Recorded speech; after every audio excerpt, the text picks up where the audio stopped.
नमस्कार रसिक श्रोते हो. मी रोहिणी निलेश निले घेऊन आलेली आहे तुमच्यासमोर एक माझी स्वरचित प्रेमकविता. गेल्या 3 ते 4 दिवसापासून मी तुम्हाला दररोज एक माझी स्वरचित प्रेमकविता सांगत आलेली आहे. आज त्याच सत्रामध्ये अजून एक प्रेमकविता सादर आहे तुमच्यासमोर, ज्याचं शीर्षक आहे आता फक्त. मुक्तछंदातली कविता आहे रसिक श्रोते हो. आशा करते तुम्हाला नक्कीच आवडेल. मला न तू आता फक्त कवितेपुरताच आठवतोस. मला न तू आता फक्त कवितेपुरताच आठवतोस.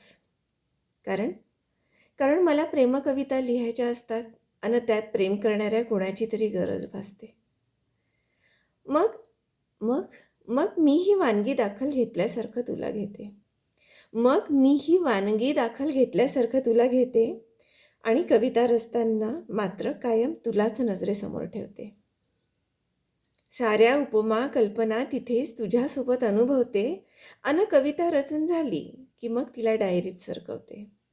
कविता रचून झाली की तिला डायरीत हलवते आणि तुला परत माझ्या झाकोळलेल्या कप्प्यात टाळं लावून ठेवून देते. कविता रचून झाली की तिला डायरीत हलवते आणि तुला परत माझ्या झाकोळलेल्या कप्प्यात टाळं लावून ठेवून देते.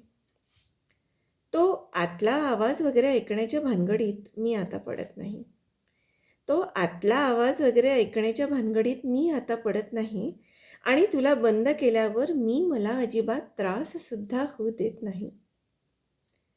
कारण मी मनाला निक्षून सांगितलंय की उगाच स्वतःच्या जीवाची तडफड करून घ्यायची नाही. कारण मी मनाला निक्षून सांगितलंय की उगाच स्वतःच्या जीवाची तडफड करून घ्यायची नाही. तू केवळ माझाच असं म्हणण्याने कोणी लगेच आपला होत नाही. म्हणून मग आताशा मला खूप छान जमतंय अरे. काय तुला बंद करायचं, काव्य गुफायचं म्हटलं की तुला बाहेर काढायचं. तूच माझा सखा समजून गोड प्रेमकाव्यात मनसोक्त जगायचं. ते जगणं शब्दात उतरवायचं. हे झालं की परत तुला टाळं लावून आत ठेवायचं. आणि बाकी वेळेस काय करायचं सांगते. बाकी वेळेस हरवलेल्या क्षणांना हास्यात मिसळून टाकायचं. तर अशी होती रसिक श्रोते हो ही माझी आजची कविता. तुम्हाला आवडली असेल अशी आशा करते. तुमच्या प्रतिक्रियेच्या प्रतीक्षेत मी आहे. तुमच्या प्रतिक्रिया खूप येत आहेत आणि त्याचा मला मनस्वी आनंद होतो.